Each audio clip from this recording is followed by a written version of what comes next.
Hello, everyone, and welcome to another episode of Chill Talks podcast where conversations happen. So, I am your host, PJ, and nandito ulit tayo sa Rustic Cafe. And welcome to part 2. Part 2 ba? Yeah, part 2 ng series natin na ano nga ba ang buhay ng mga estudyante natin after graduation. Last one, nakausap natin si Nel, which is ang perspective ng estudyante kapag graduate sila. So, ano naman pinagkaiba ng guest natin for today? This is the story kung ano ang buhay naman ng academic achievers after nila graduate. So we are joined by Miss Eloisa and Miss Daniel. So hindi na natin sasabihin yung last name. So para wag naman ma-stalk pero usually for privacy purposes then. So Miss Daniel, Miss Eloisa, thank you so much for accepting this invitation. Thank you, sir. Thank you. Okay. So of course, ang una natin sasabihin is congratulations for your graduation sa wakas. 4 years? 5 years kayo? Okay. So, 5 years, congrats. And at the same time, how was the feeling nung last week yung graduation ninyo. So, kamusta? How was the feeling nung pag-graduate nyo? Personally po, siguro sa akin, walang masyadong parang specific na feeling, na joy, ganun, halo-halo. Pero syempre, nangungunahan yung gratefulness. Kasi after 5 years nga, kasi shifters kami parehas. So yun, tapos na. Ako rin po, overwhelming kasi sa tatlo kami magkakapatid, tas bunso ako. Tas ako pa yung unang nagkaroon ng degree compared to my ate and kuya. Tapos, hindi ko rin po na masyado na-feel yung pressure kasi bunso nga, parang, di ba, pag sa ibang families, yung panganay, parang pag nakapagtapos ka na, meron kang papaaralin na ganito, na kapatid. Pero, overall, parang pa rin, nasa cloud9 pa rin kasi yung pagod and effort mo for 5 years, finally may degree ka na after nung ganong years po. Okay. So, nasabi nyo kanina, 5 years inabot kayo for college. So, at nasabi din ni Daniel na shifter kayo. So, how was the experience na as a shifter ka from a particular course then lumapit kayo doon? Ano yung mga transitions na hinarap ninyo para maka-adjust sa bagong course na nilipatan nyo before? So, ako po kasi, I was a shifter from accountancy. Tapos, yung first course na yun, accountancy is, gusto po yun ng tita ko kasi, short, background kung bakit. Kasi sa Paracale po, wala siyang STEM na strand. So, EBM lang ang pinaka, parang strand na pasok dun sa, parang capabilities ko. So, tinake ko yung ABM. And then, nung nag-entrance exam sa CNSC, wala pa po noon itong tinapos namin ngayon na course, which is DevCom. Kasi in-offer lang siya by the year 2019, I think. Ayan. Tapos, 2018, sorry. 2018, 2019. Kasi basta sir. Basta DJ pala. Tapos, ang tawag dito, so, ang nilagay kong first choice, kasi hindi ko naman alam na makapasa ako, accountancy sa entrance exam kasi po binibigyan ng choice sa CNSC ng priority course. First choice, second choice. First choice ko is accountancy and then followed by Anlayo, biology kasi I was a science quizzer din nung high school ko. So, di ba? Tapos yung third choice ko is eduk. So, magkakaiba talaga sila. Tapos nung lumabas ng results, sa lahat ng kaklase ko mga nag-take na accountancy, dalawa lang kami ng kaibigan ko, which is yung isa hindi rin nagtuloy kasi nakapasok siya sa UST scholarship. So, ayun, naiwan talaga ako taka yung best friend ko. Pero, nung nag-shift na po kasi,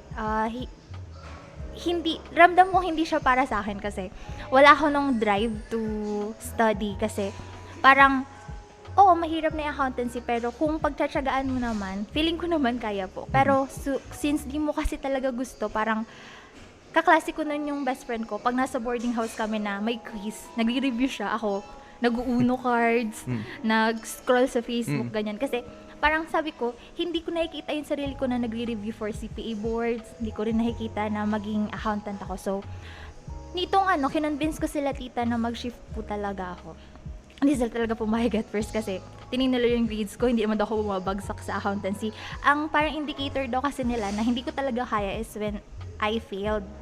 Kaso ayoko naman pong mag-fail na ipakita talaga sa kanilang hindi ko gusto through failing kasi sa CNSC yung free scholarship is parang babayaran mo if i-fail mo. So, hindi ko din talaga ma-attempt na i-fail yung subjects. So, nung in-offer na itong DevCom, dun ko na, na convince sila tita na payagan ako mag-shift. Tapos yung, going back to the question, yung mga, dito, adjustments na ginawa ko was first, sa tao kasi syempre yung mga nilipatan ko po na mga DevCom, mga freshman, iba pa ang perspective nila kasi kami hindi nakapag 1 year na sa CNSC, so parang naka-adjust na kami sa school pero dun sa panibagong set of mga tao, makikisit in lang kami sa kanila for 1 subject, 2 subjects, so hindi ka makabuild ng parang friendship or talaga yung close bond with your classmates. So parang mag-isa pa rin ako kasi di ko pa rin naman friend to si Daynon kasi parang kaka-shift niya pa lang din. So, pinaka-adjustment ko talaga is gawin ng magsolo lahat. Parang solo sa groupings kasi I mean, kung papayag ang teacher na individual yung kahit group, pero kung papayag siya na magsolo ako, yun po yung ginagawa ko. Tapos solo mag-lunch, solo umuwi, ganun na parang ang inasahan ko lang talaga nun is ako as tapos syempre nung nagtagal-tagal na sa ako na meet sila Dean tas other shifters din, yun din yung nabuo kong circle po, yun. That's good. Hi, Miss Daniel. Yan. Sa akin naman po actually same situation with her po na nag-graduate po kasi ako sa LACO around basta yung first batch po kasi kami ng K-12 tapos hindi parang pag-graduate ko ang nasa mindset ko talaga gusto ko mag-Manila kasi nandun yung mga courses na gusto ko na wala talaga dito sa DAET pero because of certain reasons hindi talaga kaya mag-Manila, so I had to try here talaga. Tapos ang choice naman po ng course ko, nagpili rather ng course ko, my father. Kasi ang IT po bagay medyo parang mataas ang niya in terms of income, in terms of etc. Pero sabi ko rin sa kanya talaga, alam mo sa sarili ko na itatry ko lang po, nagsabi ako sa kanya, itatry ko lang. Pero parang ganun, parang nakikita ko na po talaga. Tapos same kay Eloisa actually. I tried sir, PJ, pero I did not like it talaga. Parang along the way, nakikita ko yung sarili ko talaga na wala talagang drive. Legit po yung sabi ni Eloisa na walang drive talaga. Kaya mahirap mag-proceed. Parang kahit anong gawin mo talaga kung hindi mo talaga siya gusto. Tama yung sabi rin ni Eloisa na I know I can finish IT na ko i-pursue. Pero in terms of after, parang gusto ko ba yung gagawin ko? No talaga. So, sakto. Rin naman po. At the same time, even before pa ako pumasok sa IT, sinasabi na sa akin ng father ko kasi dati siyang instructor sa CAS na na magkakaroon ng DevCom. Tapos marami na siyang good words na sasabi about it. So parang sabi niya, if ever talaga hindi mo gusto itong IT, so sige ito may DevCom. So parang yun na din po, nasa isip ko na rin yun. Pero nakakatawa kasi hindi pa naman sa akin sinasabi na bubuka siya after nung first 2 semesters ko sa IT. Nakakatawa kasi para nagpapalano naman ako na gusto ko mag-Manila. Kasi nag-try naman ako, nag-try naman ako na hindi ko talaga gusto. So, papilit ulit sana po ako mag-Manila. Pero nagbukas yung DevCom. So, parang feeling ko ito na talaga, hindi talaga ako pinapalis ng DAET. Para ganun yung sa akin, impression niya sa akin. And yun, adjustments naman po, same with her din as well. Pero unlike Eloisa, may friend po kasi ako kasama na nag-shift, si Kevin, he's also from IT. So parang may kasama po ako noon. Pero unlike naman kay Kevin, parang mas may may personal choice na mag-seclude ng sarili. Kaya parang for the first year ng DevCom, choice ko talaga na wag makapag-usap masyado sa mga choice ko po talaga wag makapag-usap. Tapos choice ko na after ng classes, uuwi agad. Alam ko, pansin niya ng mga classmates ko. Uwi agad. Hindi nakikipag-usap masyado unless kailangan, ganun siya. Ganun po talagang personality ko ever since. Na along the way naman ay thankfully I was able to change it na mas makapag-socialize to other people, which was great for me kasi yun po, hindi lang puro ako. Ako na lang ako. So, okay, that's good. Direct to the point na tayo. Nasabi nyo kanina na wala kayong drive sa previous course ninyo. So, I think automatically the next question is, anong meron sa DevCom kaya mas nagustuhan nyo siyang pag-aralan at to the point na willing kayong tapusin siya na with academic distinction in addition to that? I cannot pinpoint the most parang certain answers. Pero I've grown to like DevCom talaga mainly because of the involvement of people. Kasi ako po ay hindi talaga ako maki-people. Hindi talaga ako maki-people. I think I'm an introvert at the same time. Talagang socially anxious ako usually. Sir, hirap sir. Yun, socially anxious po. Pero, I know to myself na parang may inner drive to help people. Ewan ko talaga sir, parang pansin ko siya sa akin. To understand people, to know what they're thinking about, to know their sides. Talagang grabe talaga pansin ko siya. So, siguro kaya din ang main course ko po talagang gusto sa mga hindi po nakakalam, psychology. Yun po talaga gusto kong course na i-pursue. Pero yun nga, long story short, I'm so awkward, I'm sorry. Pero yun, long story short po, I've grown to like the course. Tapos, talagang yung drive, nakita ko po siya, hindi ko nakikita sa IT, nakita ko sa DevCom talaga. Kahit wala siya sa choices of course ko, nakita ko talaga. And super grateful po again. And I appreciate the course so much because, yun nga na, sinasabi ko to sa speech po namin nung last Friday na because of DevCom, mas lalong lumawak yung empathy ko towards people and just understanding them in general. So yun po. Okay. Kasi the mere fact na you're here, nagkikwento ka, na madaming nanonood, potentially. So it just goes to show na yung growth na nabigay sa'yo ng DevCom. So that's good. Ay ka, Miss Eloise. Yung akin naman po is, I think sa DevCom, before pa ako enroll in DevCom kasi I was inclined with a lot of writing activities, speaking, and general. Kasi in press conferences, if po kayo familiar sa campus journalism, exposed ako sa different, parang natry ko na science-tech writing, news writing, editorial, and all.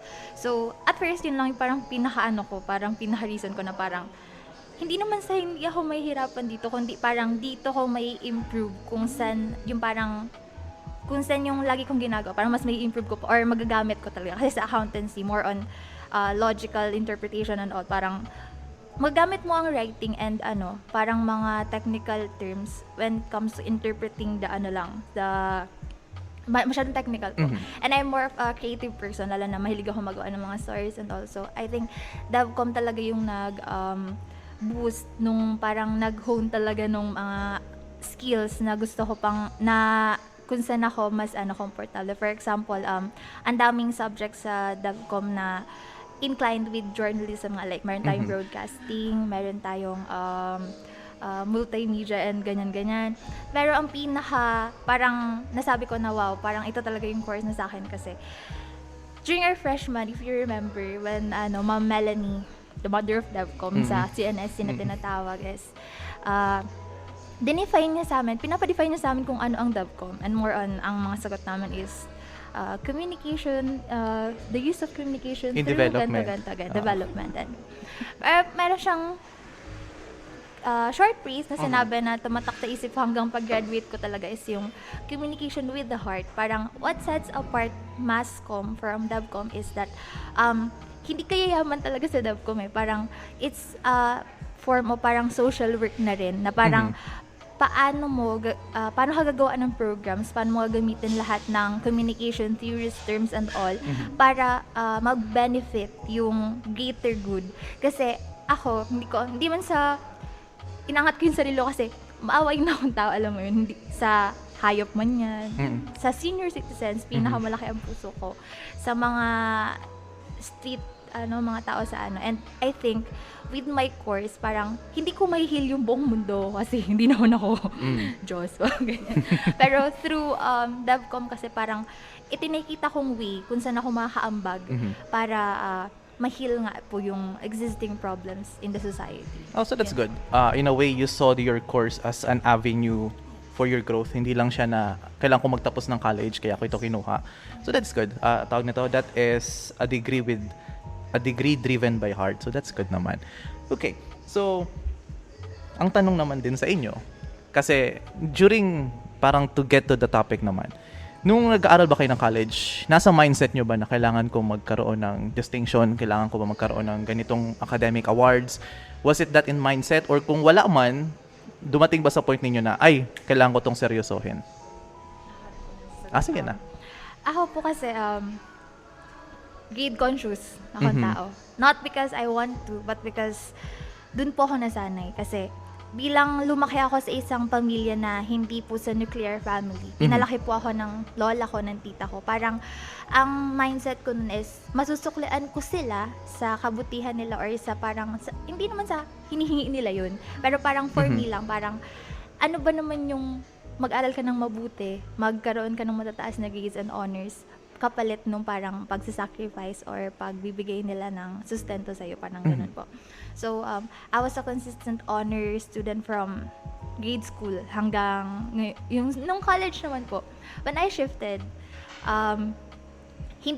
nung accountancy ako, hindi ko talaga na gusto ko mag-honor kasi mahirap man talaga po.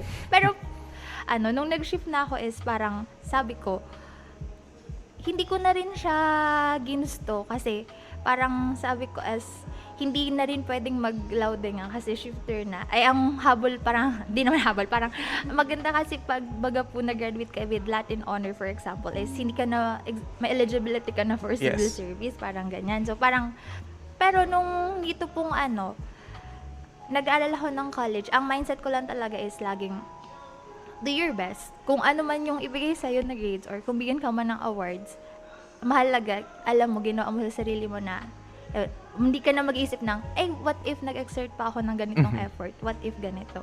So, yun po yung mindset ko. That's good.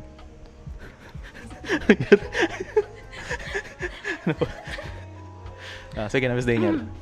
Sa akin naman, sir, unlike kay Eloisa, hindi po ako grade conscious, to be honest. Pero ayoko nang bumagsak.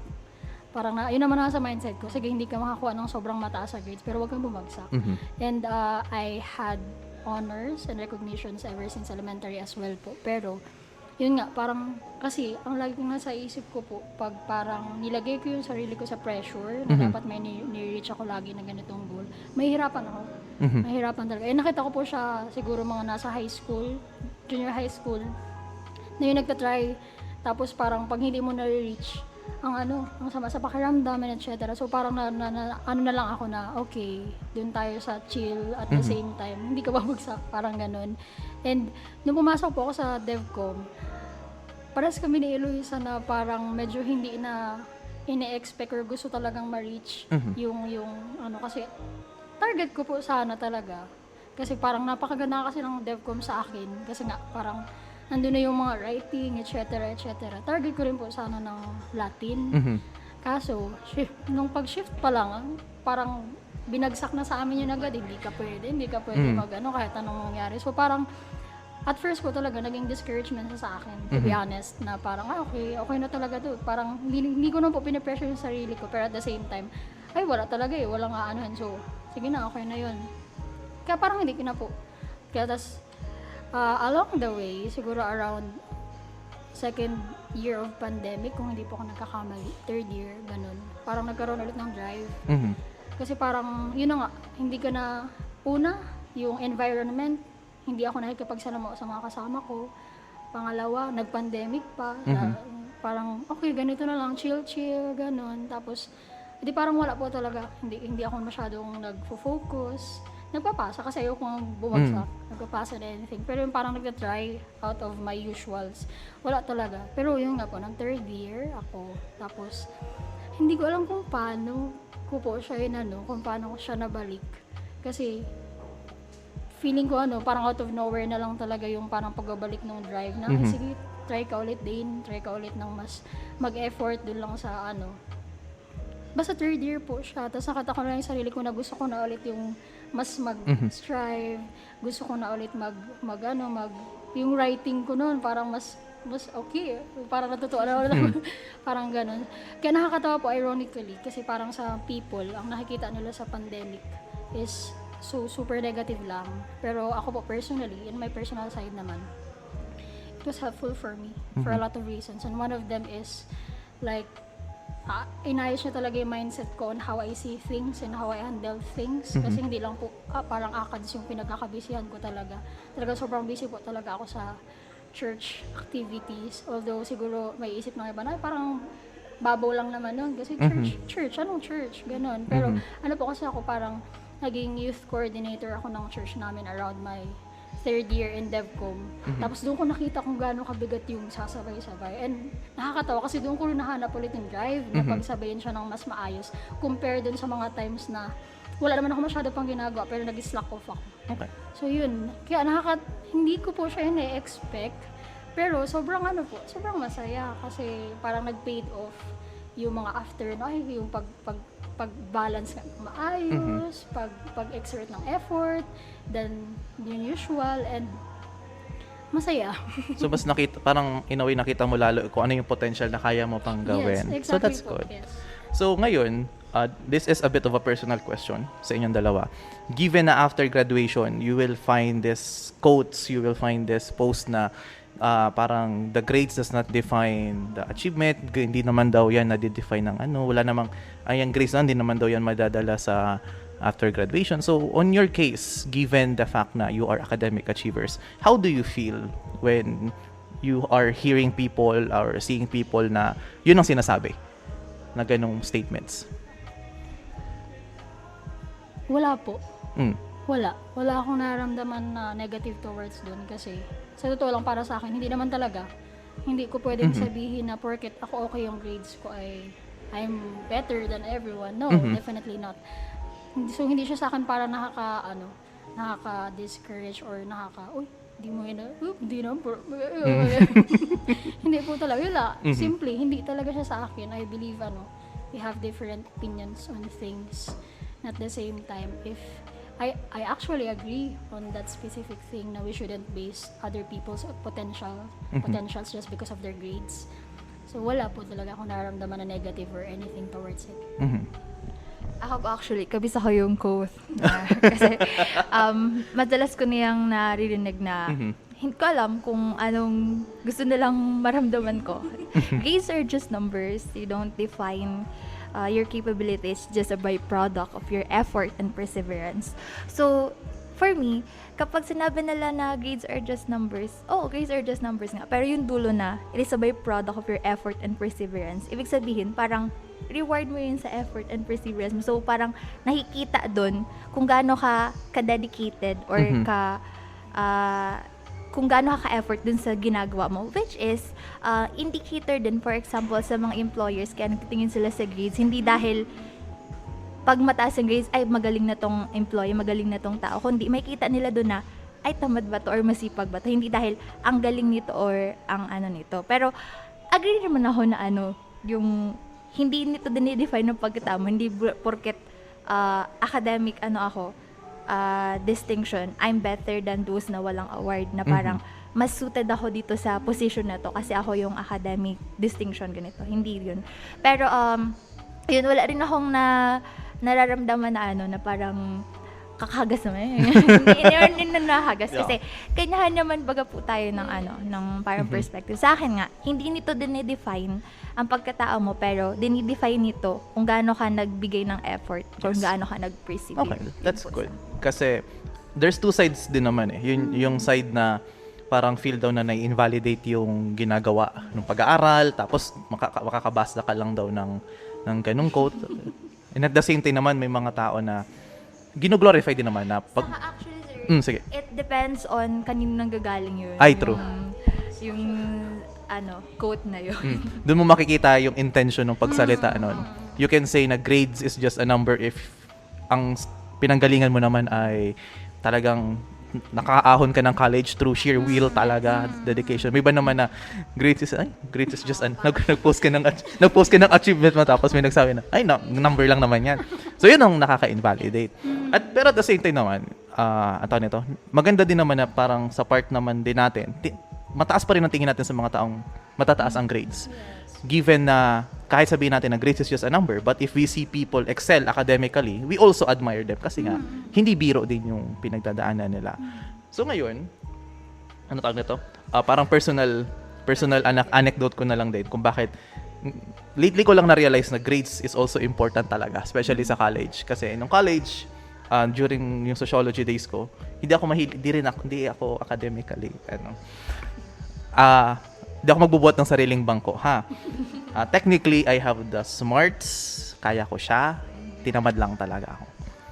Yung tipong, if I can, I would. Yun ang ganun. Alam ko yung potential. Even my mom, napagalitan ako ng mama ko na, ay, kaya mo naman pala ng mataas na grades, ba't hindi ka pa nagpursige noon? So, sa part ko, nung time na yun, parang wala lang sa akin. Ay, numbers lang yan. Hindi ko naman. Pero nung nag-apply ako sa academe, sa CNSE, nag-apply ako ng master's degree, tapos ipapakita mo yung TOR mo, na may INC ka, mababa yung ganito mo, questionin ka rin na, you are applying in this kind of position, you're studying this kind of masters, bakit ganito yung grades mo sa mga major subjects na meron ka? So on my end, I just parang mahirap lunukin, but I have to be honest with my answer na I was not, alam mo yun, I did not exert effort well enough, but binawi ko po siya sa experience. Parang that growth allows me to teach mo. Parang technique na yun sa mga technique na yun pag naghanap kayo ng trabaho na yun naman talaga, nakakahiya na madami akong mabababa na grades nung college. It's hard to justify it pag tinanong ka ng employer mo. Kasi minsan may mga employers na hindi ka talaga tatanungin. May mga employers naman na tatanungin ka. Na kapag, ganitong subject, you claim magaling ka sa ganito. Bakit ang baba ng grade mo dito? Sabi ko, nung tinanong yun sa akin, sabi ko, ano po kasi na, late ko lang po siya na-appreciate. So yung mga ganong cases talaga. So grades matter din. The number does matter, but yun nga, it does not define a person. But it does, however, reflect a person din. Yun ang naman yun. It doesn't define, it reflects a person. So, I think that's the term na kailangan natin ilin towards upon. So, for the next question naman na tinanong natin, kasi we talked about your growth, we talked about your careers, your grades. So, ngayon, ang tanong naman din sa inyo is that, ano ang meron sa DevCom particularly na tinuro sa inyo from first year, second year, third year, fourth year na alam nyo sarili nyo, kaya nyo siyang dalhin even outside of the classroom? Kasi you said na nakatulong siya sa self-confidence nyo. Those are personal experiences. So ano naman ang teachings ng DevCom? Kasi marami din namang nagsasabi na, ay, kung ano yung mga nakukuha mo sa college, hindi mo naman siya magagamit in life. May mga ganong, di ko alam kung saan nanggagaling yung mga ganong hugot ng mga tao, but the argument is still there kasi the learnings you learned, mga theories na pinag-aaralan natin during college, most of the time, it does not apply kapag lumabas ka na. So on your end, yun nga, ano ang meron sa DevCom na naituro sa inyo na kaya nyo siyang dalhin even after your job, pag nagkaroon na kayo ng family, and more?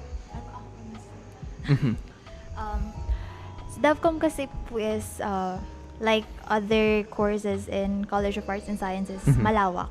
So marami siyang sasakop na areas. For example, the writing, tapos na tayo doon, be it technical, creative, or any other Tapos in speaking, which is communicating, broad communicating, which is needed for example, sa lahat ata ng jobs is needed yung fluent ka when it comes to communicating with people, be it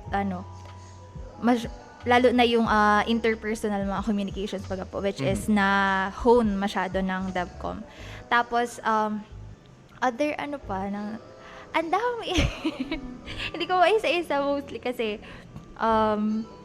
super lawak po kasi talaga kasi pag nag-graduate ka ng DevCom, which is ngayon ko pa lang din actually na lalaman na ang dami mong ngayon na nag-job hunt na ako is saan ba ako pwedeng pumasok, saan ba ako pwedeng mag-apply, saan ba ako pwedeng maganyan, which is madami kasi pwedeng sa non-government organizations, kung mga mga hindi ko alam kung ano specifically non-government pero pwede po doon sa mga government din pwede, but of course may mga eligibility na kailangan.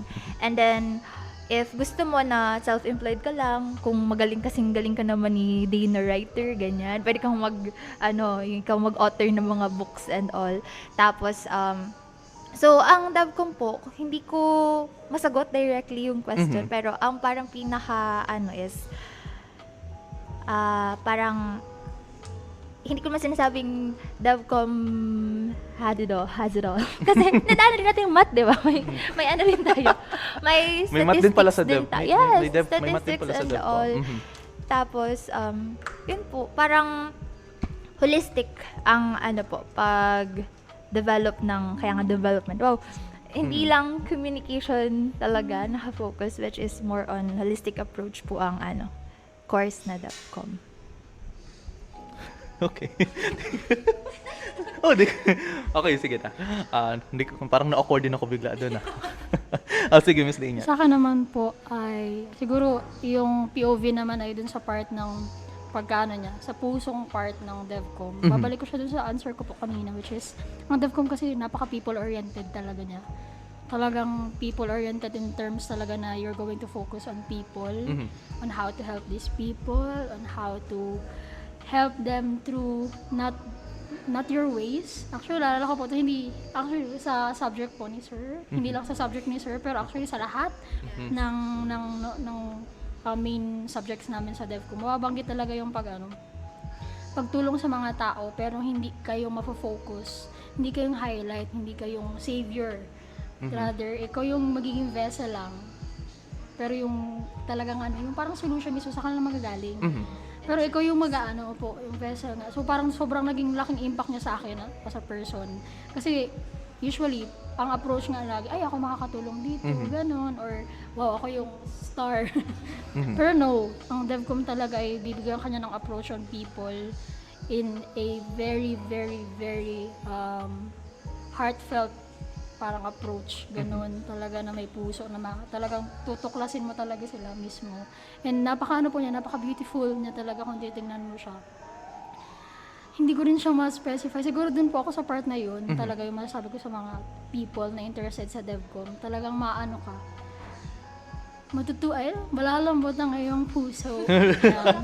Magkakapuso ka. Magkakapuso ka. Magkakapuso ka po. Okay.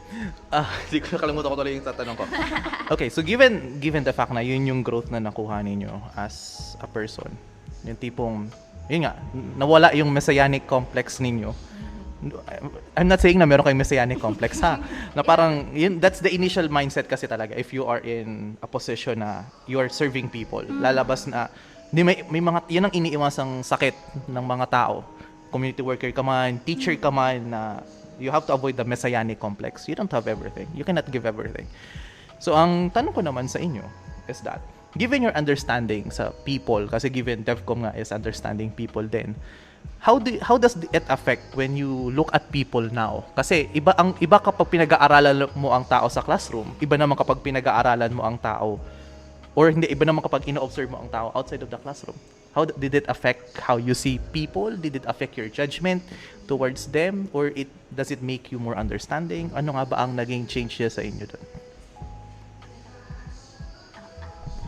For me po, ngayon, the way na tumingin ako sa tao, hindi sinasabi kong judger ako dati. But now, parang DevCom taught me to be more sensitive sa situations ng ibang mga tao. If mahilig kayo manood ng Darman, ganyan, na don't judge the book by its cover, cliche. Pero marami pa rin ganong taong mag-isip ngayon na yung DevCom kasi is parang wag mong i-assume na ganito unless nasuot mo na yung shoes nila. Kung parang ganito, bakit ganito siya? What if ganito? Parang wag ka po agad mag-conclude without analyzing or knowing the story of that particular person. Tapos, siguro aside from maging sensitive, mas malawak na po ngayon yung pangunawa ko. So, kung dati ganito lang yung patience ko, yung DevCom, parang papahabain niya talaga yung patience mo. Kasi, ang mga tao po kasi baga, hindi mo lahat mapiplease. Tapos, maraming makaka-meet ka ng mga tao na akala mo nung una, okay, and in the long run, hindi pala, mga ganyan. So, parang, through DevCom, parang dun mo matutulungan ka niya na parang mag-adjust sa iba't, hindi naman sa mag-a-adjust ka para i-please sila, kundi parang mag-a-adjust ka kasi ikaw yung mas bigger person, ikaw yung mas makakaintindi, ikaw yung mas may, hindi naman mas may alam, ikaw yung mas nakakaintindi ng sitwasyon. So parang yun po, yun yung tinuro sa akin ng DevCom when it comes to dealing with people. Sige, Miss Daniel. Feel ko ba sabi niya? Kasi gano'n din yung yun din sa akin actually. Pero siguro add ko na lang yung pagiging gentle towards them. Kasi nga hindi mo alam lahat ng feeling mo alam mo pala. Hindi mo alam lahat ng nangyayari sa buhay ng isang tao. Hindi, ang hirap magbigay ng judgment sa isang situation na nakikita mo lang as an observer. Talagang mahirap kasi maraming nami-miss na points. Usually, natutunan ko po kasi natutunan ko na mabilis magbigay lang comment sa isang bagay. Talaga. Halimbawa, baga may isang chismis na galing sa akin, for example. Galing ko sa akin. Pag may na-receive akong chismis, example ko lang po siya. Tapos, pag kwento ko siya kay Eloisa, may kasama na doon na personal opinion ko. Dagdag na yun doon sa kwento. Pag kwento naman ni Eloisa kay Sir PJ, may dagdag na naman yun. So, parang, ang dali mo mag-make ng judgments actually. Pero yun, ang DevCom talaga, yung pagiging gentle mo yun. Pagiging gentle mo towards people because you really don't know what's happening. And at the same time, parang parang instead of being that person na yun nga mag-make ng judgments, parang ang DevCom, binibigyan ka niya nga ng gentle na puso na ikaw yung mag-help in terms na being understanding lang. Being understanding, trying to put their shoes, put on their feet. Basta yun na yan. Yeah, basta yun. Put yourselves in their shoes. At pala po rin sir, yung parang power ng words na na parang once na tigbitawan mo na yung isang word, much better na ang na bibigay mong words is yung words of encouragement, words of praises, words of kaysa sa yung mga words na parang laging ganito, ganyan. Kasi parang talaga words are very powerful talaga na for you parang para sinabihan ka lang ng pawiwo, ganun, ang sakit na, masaktan ka na agad, which is sa other people, big deal na yun, parang ganun, pero parang sa'yo hindi pa rin. So parang yun nga, words are powerful, so be gentle with it. That's good. So, kung may quote of the day na tayo. Hindi, kasi given the fact kasi na the more you understand people, the harder it is to communicate with them.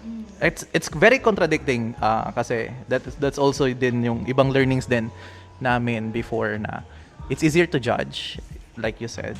It's easier to give opinion on things na hindi mo alam rather than speaking from those na alam mo. So the mere fact na mas alam mo na kung ano yung pinagdadaanan ng tao, it gives you this kind of a leverage din. Aminin na natin, if you have this knowledge about reading people, if you have this knowledge in understanding people, it's a leverage then that you can use. Na you can know how to handle them, you can know how to persuade them, you can know how to deal with people. Kasi ang madami nga nagsasabi na may mga, kapag nag-aral ka ng social science, may natututo ka ng form of manipulation, which is, if negative, yes. If negative, if it's used negatively, yes. If it's used positively, you can also persuade. That's the responsibility a social science major can have.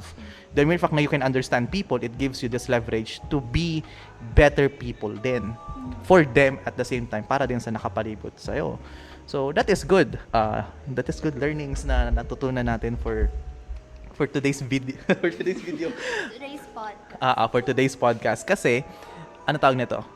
It's a delight to see students na nagkakwento kayo ng kung ano yung mga natutunan ninyo, ano yung mga naging growth ninyo. So given those learnings na nakuha nyo ngayon, given the experience na na-accumulate nyo for the past 5 years, if ever babalik kayo ng college from the first year, given na kung ano yung alam nyo ngayon, how would you treat things differently?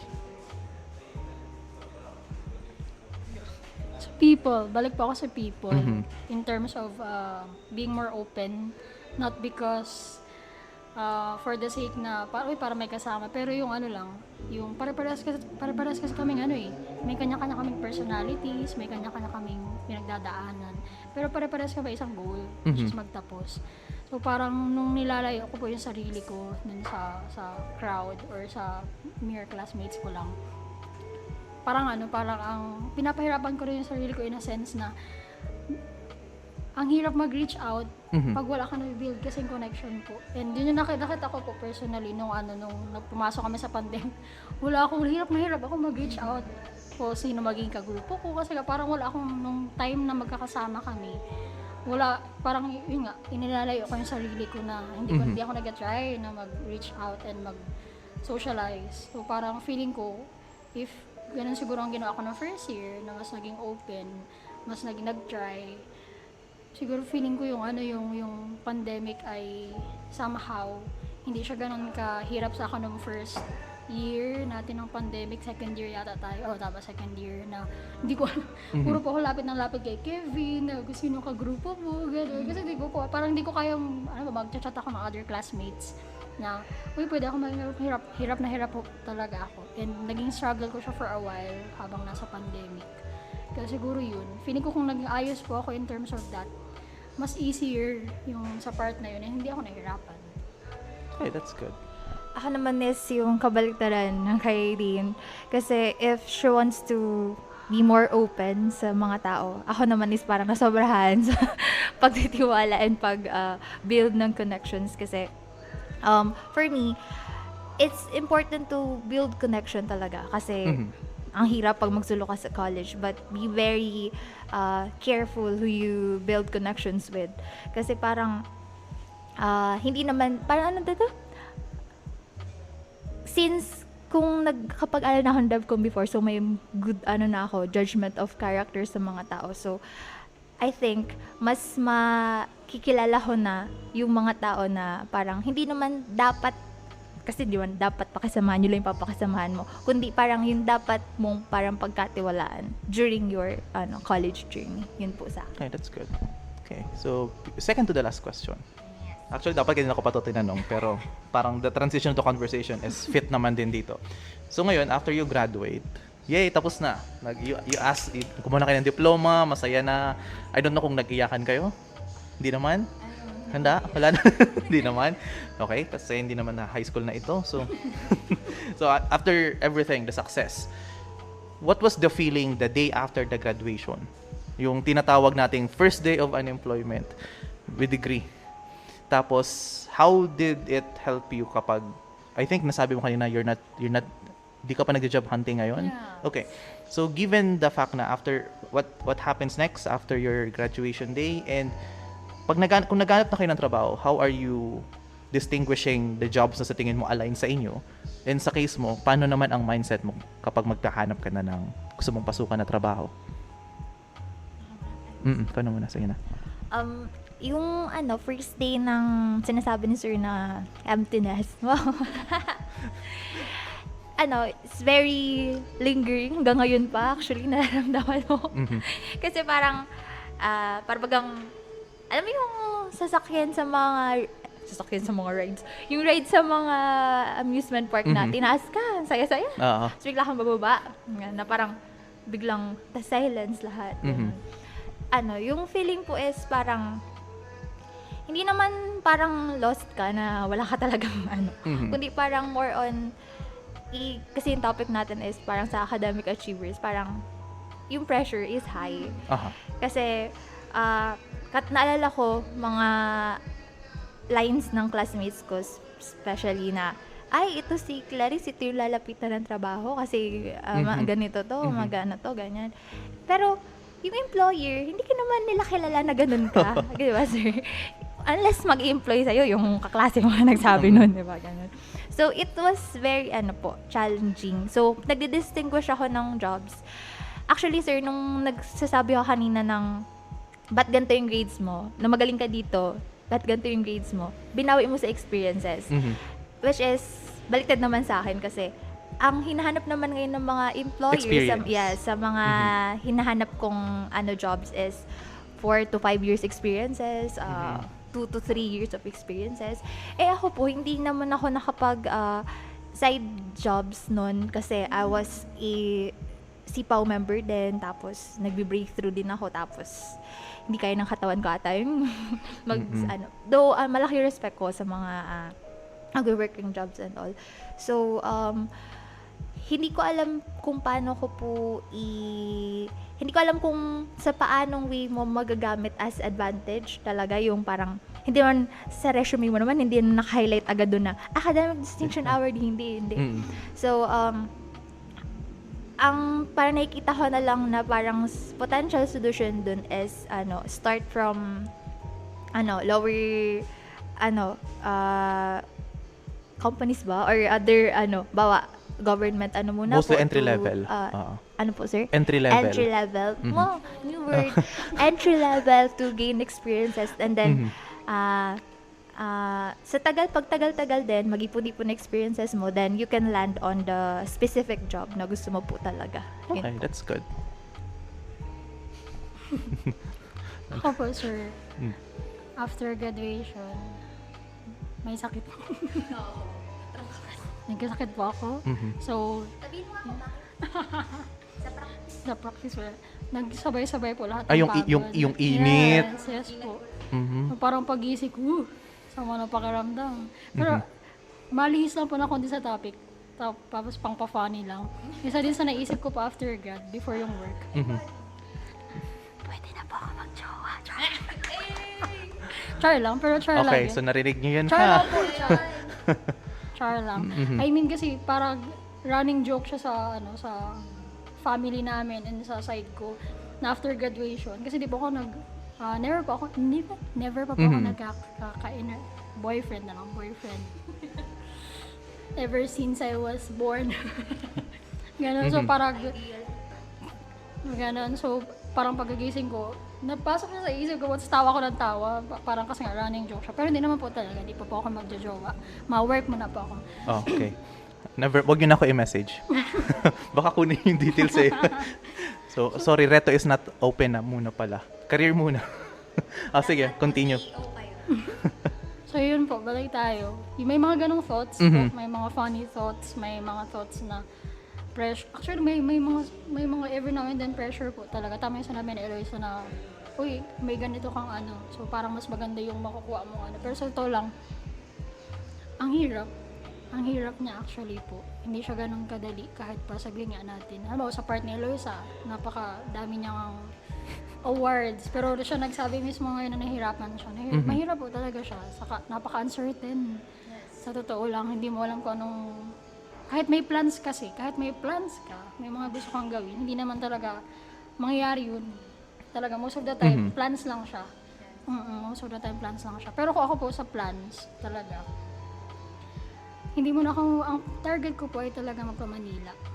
Pero, because I have a mabigat na commitment sa church. Kasi kung nabanggit ko kanina, youth coordinator lang ako nung parang isang part ng church namin, which is sa Magang. Ngayon, ako na po nag-handle ng buong youth na sakop ng lahat ng church.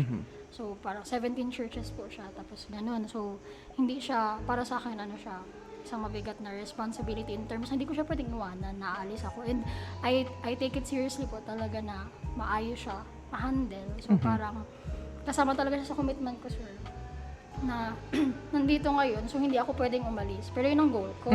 So, kung sa goal pong pag-uusapan sa job hunting ay what's ideal for me right now is a job that is online, a job that will not take super much of my time, ganun.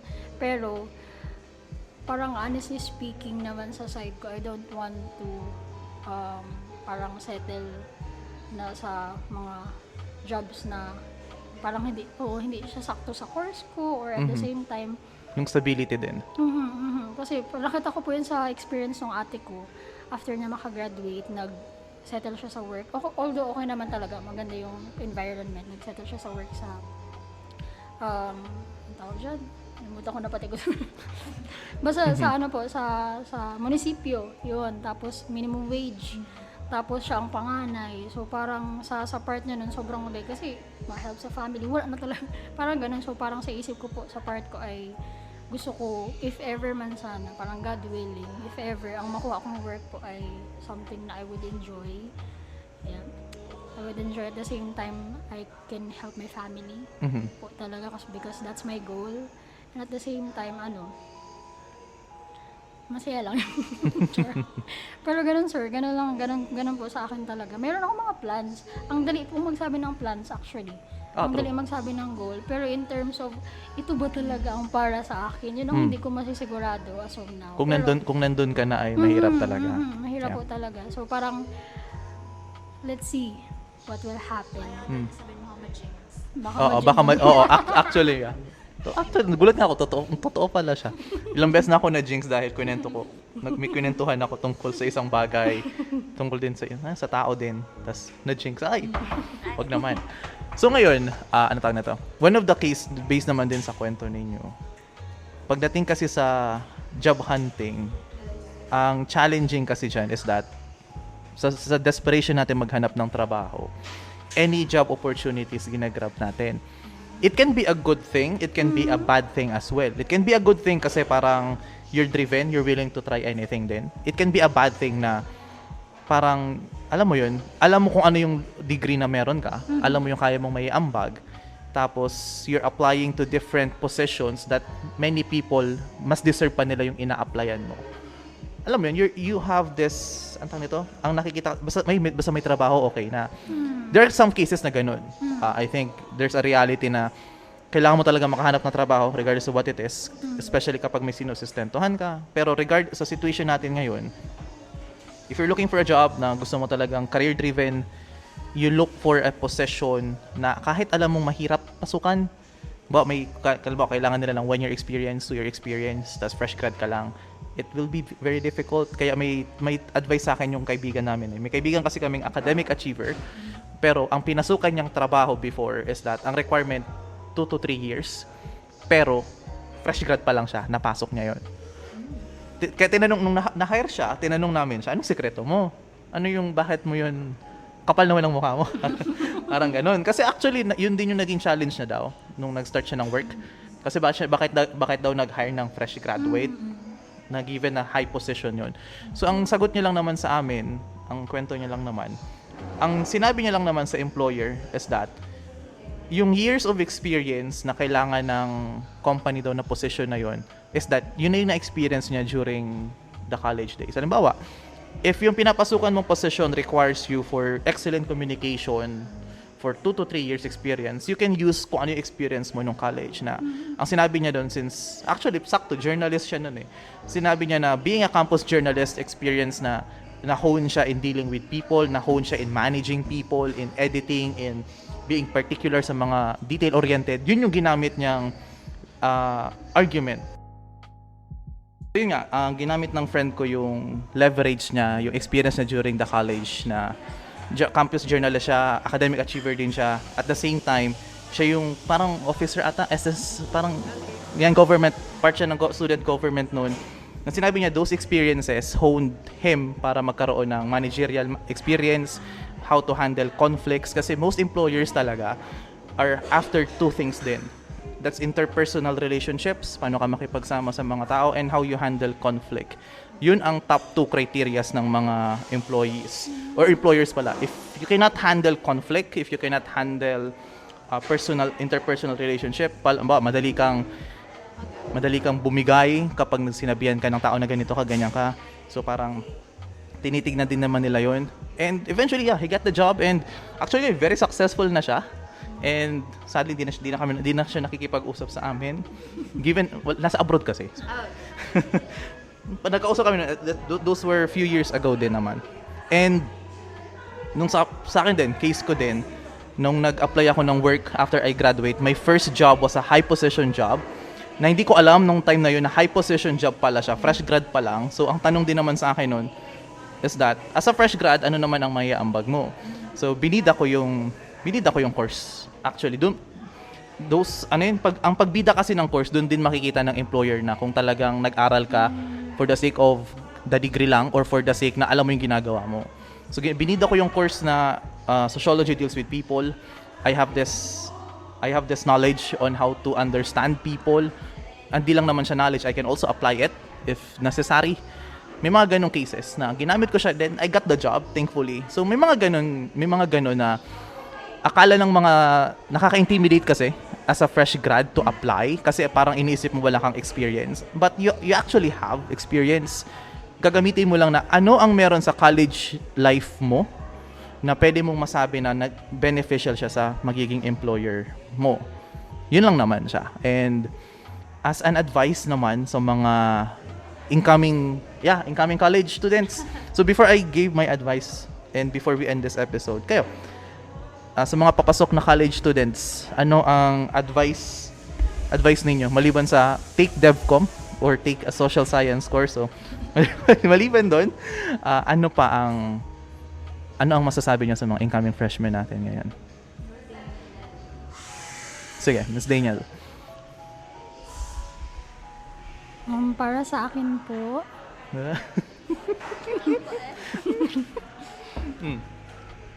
feeling ko medyo biased comment.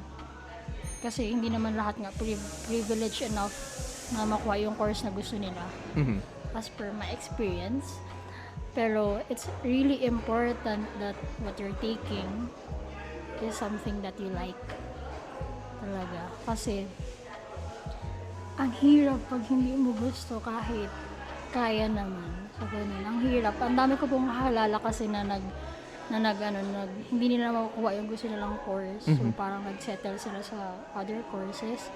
Tapos, di talaga nila magustuhan. So, yung struggle, kita mo, yung struggle na, yung parang sinasabi ni Eloisa na, yung mga taong may gusto ng course na yun, grabe yung nila, grabe yung effort siya. Yung mga person na hindi nag-settle, hirap na hirap silang So, parang something na, yun nga, pero parang parang biased siya kasi nga. Pero yun, if you're going to take something talaga, sana, hopefully, na it's something that you like, something that you can enjoy. Kasi hindi naman sobrang hirap, pero napakasayang i-enjoy ng college or mag-take ng college pag yung ginagawa mo gusto mo. Kahit gaano kahirap, actually, pero pag gusto mo yung ginagawa mo, iba yung pakiramdam compare dun sa hindi mo gusto tapos nagaano ka lang. Pero siguro aside siguro dyan, balik ko na lang yung sinabi mo, sir, na hindi naman talaga nag-define ng grades. Yung pinag-uusapan po natin kanina, hindi nag-define ng grades ang person, potentials niya, etc. or identity niya as a whole. Pero wag din tayo pumasok sa mindset na oo, petics lang. Okay na ito. Kasi di naman Basta pasado. Oo, gano'n. Huwag tayo masanay sa ganong mindset kasi mag-rip off siya in the future. Nakita mo, yung kinukwento mo lang, sir, kaya sayang ang opportunity na if you had exerted effort sana or may ginawa ka lang na mas, alam mo yun, kaya mo naman Usually, kaya naman talaga natin Kaso yun, masyado natin pinaput yung sarili natin dun sa mga parang mindset and thinkings na hanggang dito lang, so okay na to. We can always try and try. Sabi nga, ang tawag dyan na, if pagod ka na, rest, pero don't quit. Rest and then try again. So yun. Yung sa akin naman po, i-quote ko lang from, may pinost na ako may pinost na ako as caption on my pagpalit ng profile picture. Medyo mandatory yung ito dilog palit. Yung syempre, pag degree holder ka na, tagpalit ka ng profile. So, meron akong pinost na 6 lessons I've learned as DevCom graduate. Pero highlight ko lang yung pinaka 2 most lessons talaga na nakuha ko. Una is, yung medyo related sa sinabi ni Dean, which is different people are crafted differently. Dapat hanapin mo kung saan ka pinaka-best, kung anong shape ka, dun kung saan ka best fitted. So ako, kung pinilit ko na tapusin yung accountancy, kung pinilit ni Dean na mag-IT, you'll never know kung nasan kami ngayon. Ay, wala tayo dito. Nakagraduate na ba kami or iiyak ako dun sa qualifying exam. Hindi tayo mag-uusap ng ganito. Ayan, so 'di ba, may strengths tayo. May weaknesses tayo. So, we have to find kung saan natin mapalakas yung weakness natin and magagamit yung strengths natin. Doon po talaga. And yung next is, yung college does not demand all your time naman. Parang, you have to make time for your family, your friends, and most importantly, yourself. Kasi ako, I have this mindset noon na akala ko pag college, wala ka ng time for other kasi yun usually yung sinasabi ng, alam mo po yung mga commencement speaker pag graduation na parang, ay, pag college kayo, wag na kayong ganyan. So, ako, parang sabi ko, ay, hala, puro aral na lang, ganyan.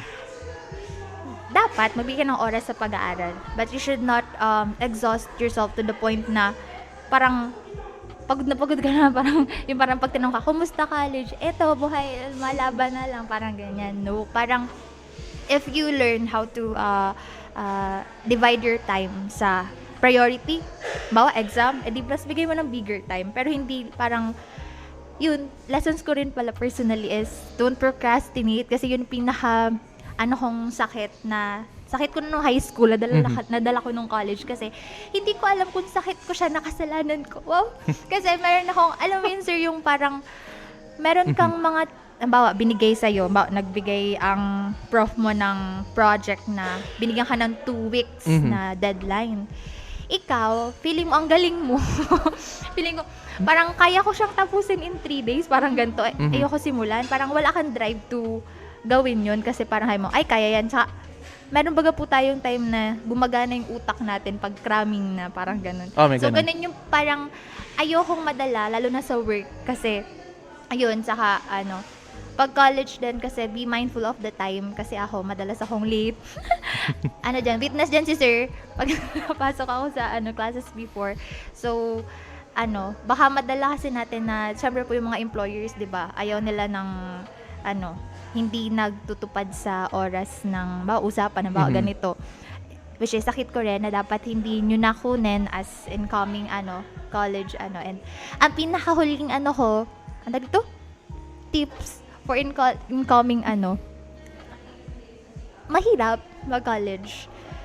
Kasi it requires hindi lang time, yung parang dito, bawak ako na sa malayong lugar pa, mahihiwalay ka, parang ganyan sa pamilya, ganyan. Tapos, matututo ka kung, for example, maging shifter ka rin, naranasan mo mag-isa, parang ganyan. Pero, alam po yung sinasabi sa meme, na parang, nag-iiyak ka, pero tinatapos mo yung task, parang gano'n. Parang, tama si Dane na, napapagod, maiyak, matulog, tapos pagising mo, ay, di ba pala ako tapos kay may degree pa akong, may gusto pa akong marating. So, lang, tuloy-tuloy lang. Yun lang po. Okay. Sure. Sure, last na. Sure lang, go. Siguro I just wanna add na, sa college student, don't be so hard on yourself. Nakikita niyo siguro sa Eloisa na, yung mga gano'n, ang ganda tingnan. Pero ang ganda maganda yan. Maganda po si Dane. Ang dami dito. I mean, ang ganda nung merong ang ganda nung may achievement, etc. Nag-assume ka. Sorry, bago pala mag-assume. Yun po, ang ganda naman talaga tingnan. Pero, I hope you don't see yourself as less if you see your classmates excelling, pero ikaw nahihirapan ka. Or if there are times pala na feeling mo, ay, ginagawa ko rin naman to, pero bakit hindi kami same nang nare-rip off? So yun, don't be so hard on yourself talaga kasi may hirapan ka din.